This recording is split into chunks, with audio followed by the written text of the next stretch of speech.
আসসালামু আলাইকুম বন্ধুরা আমি আজকে চলে এসেছি বরিশাল কুয়াকাটা। তো কুয়াকাটার মানুষগুলো অনেক অনেক ভালো, কিন্তু তাদের মনগুলো বিশ্বের থেকেও অনেক ভয়ঙ্কর।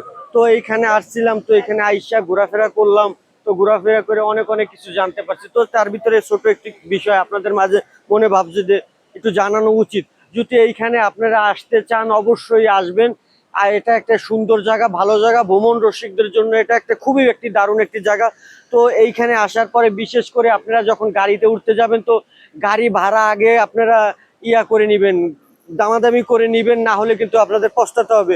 আরো একটি বিষয়ের সাথে আপনাদের পরিচয় করিয়ে দিই, খাবারের সাথে। কোনো দোকানে যদি আপনি খাবার খেতে চান তাহলে অবশ্যই বলবেন যে খাবারের বিষয়ে দামাদামি করে নিবেন। আর যদি দামাদামি না করে নেন তাহলে অবশ্যই অনেক অনেক পস্তাইতে হবে। সেই জন্য বলবো আপনারা আসুন, জায়গাটা খুবই সুন্দর, কিন্তু এরকম দামাদামি করে আপনাদের সবসময় চলতে হবে।